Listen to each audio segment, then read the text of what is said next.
Le jour où ma fille m'a fermé la porte au nez, j'ai compris que parfois, la justice arrive par des chemins que l'on n'attend jamais.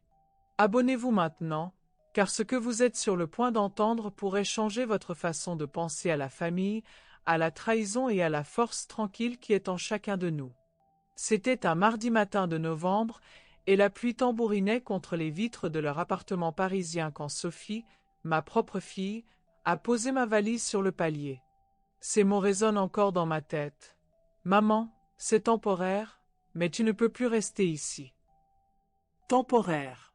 Comme si l'abandon pouvait avoir une date d'expiration. Je m'appelle Marie-Claire Dubois, j'ai 58 ans, et jusqu'à ce matin-là, je pensais connaître ma place dans ce monde. Veuve depuis 3 mois après 40 ans de mariage avec Henri, j'avais cru pouvoir compter sur ma fille unique. Quelle naïveté!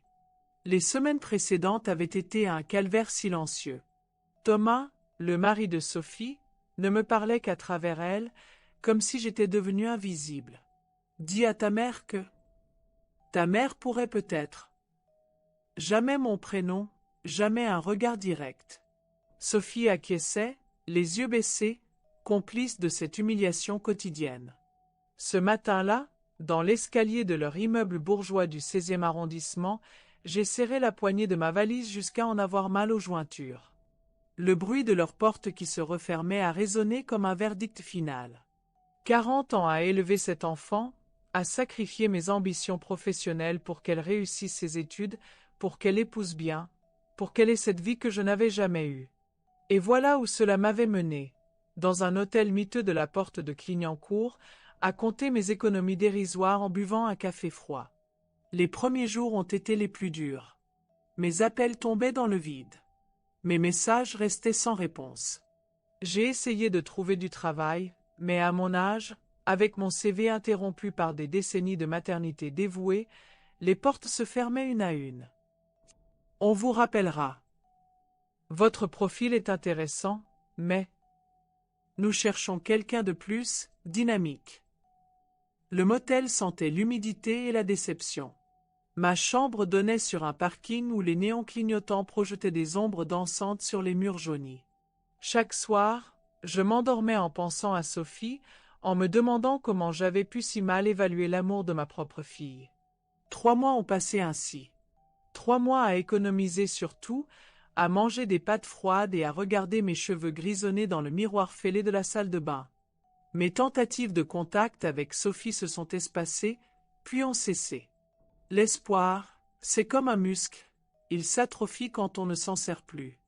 Un soir de février, alors que la neige recouvrait Paris d'un manteau trompeur de pureté, j'ai décidé de trier les affaires d'Henri que j'avais emportées. Ses papiers, ses photos, ses souvenirs. Au fond d'une boîte poussiéreuse, mes doigts ont effleuré quelque chose d'inattendu. Le journal intime de ma mère, Marguerite. Maman était morte quand j'avais 20 ans. Une femme discrète, effacée, qui avait élevé seule sa fille illégitime dans la France des années 1960. Elle ne parlait jamais de mon père, se contentant de dire qu'il était parti avant ma naissance. J'avais grandi avec cette vérité incomplète, cette béance dans mon histoire familiale. Mais ce soir-là, dans cette chambre minable où résonnait le bruit sourd de la télévision du voisin, j'ai ouvert ce carnet aux pages jaunies et découvert une toute autre vérité. L'écriture de maman, fine et penchée, racontait une histoire que je n'avais jamais soupçonnée. Mon père n'était pas le jeune homme sans le sou qu'elle avait laissé entendre. C'était Édouard Beaumont, industriel fortuné, marié et père de famille. Un homme qui avait une liaison passionnée avec ma mère, secrétaire dans son entreprise, avant de choisir sa réputation plutôt que son cœur. Mais voici ce qui m'a coupé le souffle. Selon le journal, Édouard avait créé un fonds fiduciaire pour moi. Rongé par la culpabilité, il avait confié une somme substantielle à son notaire, maître Laroche, avec instruction de me contacter à la mort de ma mère. Seulement, maman était morte dans un accident de voiture, et dans le chaos qui avait suivi, personne n'avait pensé à vérifier l'existence de ce testament parallèle. Mes mains tremblaient en tournant les pages. Maman avait écrit l'adresse du cabinet Laroche, rue Saint-Honoré. Elle avait même noté le numéro de compte bancaire et les références du fonds fiduciaire. Tout était là, noir sur blanc, attendant que je le découvre depuis 38 ans. Cette nuit-là, je n'ai pas dormi. J'ai relu le journal 100 fois, vérifiant chaque détail, chaque date. Ma mère avait gardé ce secret jusqu'à sa mort, espérant peut-être que je découvrirais un jour cette vérité par moi-même. Ou peut-être avait-elle voulu me protéger de la déception, au cas où cette promesse d'héritage ne serait jamais tenue. Le lendemain matin, j'ai appelé le cabinet Laroche. Miracle, il existait toujours, dirigé maintenant par le fils du notaire original. Maître Laroche Junior a écouté mon histoire avec un intérêt croissant, puis m'a demandé de passer le voir avec le journal et mes papiers d'identité. Son cabinet, situé dans un immeuble haussmannien impeccable, respirait la respectabilité et l'ancienneté. Maître Laroche, un homme d'une 60aine d'années aux tempes argentées, m'a reçu dans son bureau lambrissé avec une courtoisie qui contrastait violemment avec le mépris que j'avais subi ces derniers mois. « Madame Dubois, a-t-il dit après avoir examiné les documents, vous ne pouvez pas imaginer combien cette affaire a pesé sur la conscience de mon père, puis sur la mienne. Nous avons tenté de vous retrouver à plusieurs reprises au fil des années, mais les pistes s'arrêtaient toujours à la mort de votre mère. Ce qu'il m'a révélé ensuite a changé ma vie à jamais. Le fonds fiduciaire contenait plus de 1,2 million d'euros, accumulés avec les intérêts composés sur près de 4 décennies. Mais ce n'était pas tout. Édouard Beaumont avait également légué plusieurs biens immobiliers, dont un appartement dans le Marais et une propriété en Normandie. Le tout géré avec une discrétion absolue par le cabinet Laroche, générant des revenus locatifs qui s'ajoutaient au capital initial. Votre père, m'a expliqué le notaire, était un homme rongé par le remords. Il a créé ce fonds quelques années après votre naissance, avec instruction stricte que tout vous revienne à la mort de votre mère, puis à votre propre décès si vous n'étiez pas retrouvé avant vos 60 ans. J'avais 58 ans. J'avais failli passer à côté de cette révélation pour 2 malheureuses années. Les formalités ont pris quelques semaines, mais un mois après cette découverte inouïe, j'étais officiellement millionnaire. Plus important encore, j'étais redevenu quelqu'un. Quelqu'un qui comptait, quelqu'un qui avait le pouvoir de changer sa situation. C'est à ce moment-là que la vraie histoire a commencé. En parcourant les petites annonces immobilières, mon regard s'est arrêté sur une offre particulière, un immeuble de 6 étages dans le 16e arrondissement, mis en vente aux enchères suite à une faillite. L'adresse m'a fait bondir, c'était exactement l'immeuble où vivaient Sophie et Thomas. Le destin, parfois, a le sens de l'ironie. J'ai créé une société anonyme, Patrimoine et Investissement SARL, et j'ai discrètement fait évaluer l'immeuble. Le propriétaire précédent avait accumulé les dettes et le bien était vendu en dessous de sa valeur réelle. Avec mes nouveaux moyens financiers, l'acquisition ne représentait même pas la moitié de mon héritage. La vente aux enchères s'est déroulée dans une salle feutrée du tribunal de commerce. J'y suis allée vêtue sobrement, comme une investisseuse discrète parmi d'autres. Thomas et Sophie n'étaient évidemment pas au courant de cette procédure qui allait déterminer leur avenir. Pour eux, j'étais toujours cette mère indigente qui avait disparu de leur vie sans laisser de traces. Ma stratégie était simple, rester discrète, enchérir avec mesure et laisser les autres candidats se décourager naturellement. À chaque surenchère, je sentais mon pouls accélérer, non pas de stress, mais d'une excitation que je n'avais jamais ressentie. Le pouvoir, c'est grisant, surtout quand on l'obtient après avoir touché le fond. Adjé. Ces 2 mots ont scellé ma transformation. De mère abandonnée, j'étais devenue propriétaire. De mendiante, j'étais devenue celle qui décide. Les premiers mois, j'ai observé. J'ai mandaté une agence immobilière de confiance pour gérer la transition en gardant mon identité strictement confidentielle. Les locataires ont reçu leur nouveau baux, leurs nouveaux contacts, leurs nouvelles modalités de paiement. Tout s'est fait dans les règles, proprement, légalement.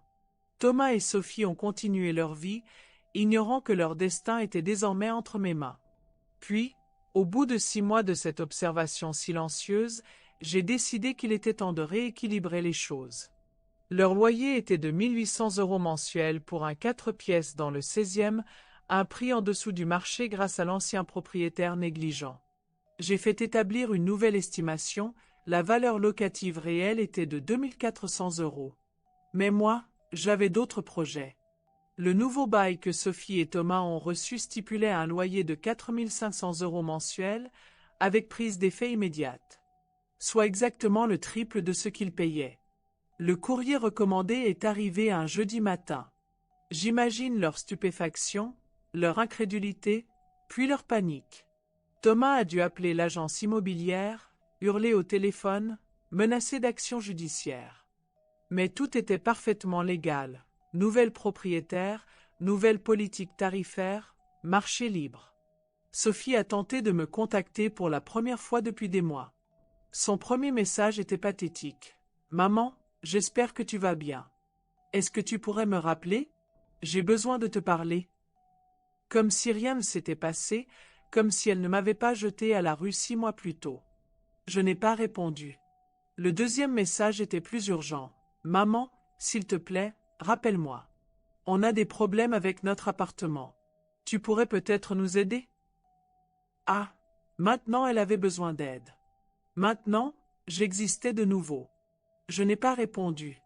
Le troisième message était désespéré. « Maman, je sais que j'ai mal agi. Thomas a peut-être été dur avec toi, mais on est ta famille. Tu ne peux pas nous laisser tomber comme ça. » Laisser tomber? Moi? J'ai écouté ce message dans mon nouvel appartement du Marais, héritage de mon père inconnu, en sirotant un thé dans une tasse en porcelaine de Limoges. L'ironie était délicieuse. Au bout de 3 mois de ce nouveau régime financier, les fissures ont commencé à apparaître dans leur couple parfait. Thomas, habitué à vivre au-dessus de ses moyens, s'est retrouvé contraint d'emprunter pour payer le loyer. Leurs sorties au restaurant ont cessé. Leurs week-ends en Normandie ont été annulés. Leur train de vie bourgeois s'effritait peu à peu sous la pression de cette charge financière imprévue. Sophie a recommencé à m'appeler, de plus en plus souvent, de plus en plus désespérée. Elle a même tenté de passer chez moi à l'ancien motel, sans savoir que j'avais déménagé depuis longtemps. Mes messages vocaux s'accumulaient sur mon téléphone, témoignage pathétique de sa détresse croissante. « Maman, Thomas devient fou. Il ne dort plus, il crie tout le temps. Je ne sais plus quoi faire. Maman, on va peut-être devoir déménager. Je ne comprends pas pourquoi ce propriétaire nous fait ça. Maman, j'ai peur. Thomas parle de quitter Paris, de tout recommencer ailleurs. Je ne veux pas partir. » Chaque message était un petit pas vers la vérité. Thomas n'était pas l'homme parfait qu'elle avait épousé. Sous la pression, il révélait sa vraie nature. Égoïste, colérique, incapable d'assumer les responsabilités qu'il imposait aux autres. Au bout de 8 mois, Sophie est venue frapper à la porte de mon nouvel appartement. Comment m'avait-elle retrouvée? J'ai appris plus tard qu'elle avait fait appel à un détective privé, dépensant leurs dernières économies pour me localiser. Quand j'ai ouvert la porte ce dimanche après-midi, j'ai eu du mal à reconnaître ma fille. Amaigrie, les cheveux ternes, les yeux cernés, elle avait vieilli de 10 ans en quelques mois. La femme élégante et suffisante qui m'avait jeté dehors avait disparu, remplacée par une version cassée, fragile, presque suppliante. « Maman » a-t-elle murmuré, et sa voix était celle de l'enfant qu'elle avait été. Nous nous sommes assises dans mon salon, face à face, séparées par des mois de silence et de douleur. Elle a parlé pendant 1 heure, me racontant sa détresse, la transformation de Thomas, leur situation financière catastrophique. Elle s'est excusée, maladroitement, sincèrement, pour son comportement passé. Je ne savais pas, répétait-elle. Je ne savais pas à quel point Thomas était différent quand les choses ne vont pas comme il veut. Moi, je l'écoutais sans rien dire, savourant intérieurement cette inversion de situation.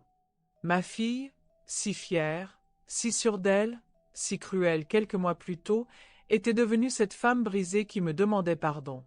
Mais quelque chose en moi résistait encore à la réconciliation facile. Trop de souffrance, trop d'humiliation, trop de nuits à pleurer dans ce motel sordide. Le pardon, ça se mérite. Sophie, lui ai-je dit finalement, tu m'as abandonné quand j'avais le plus besoin de toi. Tu m'as laissé Thomas me traiter comme une moins que rien. Tu as fermé la porte à ta propre mère. Elle a baissé la tête, incapable de soutenir mon regard. Je sais, maman, j'ai eu tort. Mais maintenant, j'ai compris. Thomas n'est pas l'homme que je croyais épouser. C'était un début. Pas suffisant pour effacer des mois d'abandon, mais un début. Je lui ai dit qu'elle pourrait revenir me voir, qu'on pourrait peut-être reconstruire quelque chose. Mais pas avec Thomas. Jamais avec Thomas. Les semaines suivantes, nos rendez-vous se sont multipliés. Sophie venait seule, en cachette, pour boire un thé et me parler de sa vie qui s'effondrait. Thomas était devenu paranoïaque, obsédé par l'identité de ce mystérieux propriétaire qui les saignait financièrement. Il avait embauché un détective privé, fouillé dans les registres du commerce, harcelé l'agence immobilière.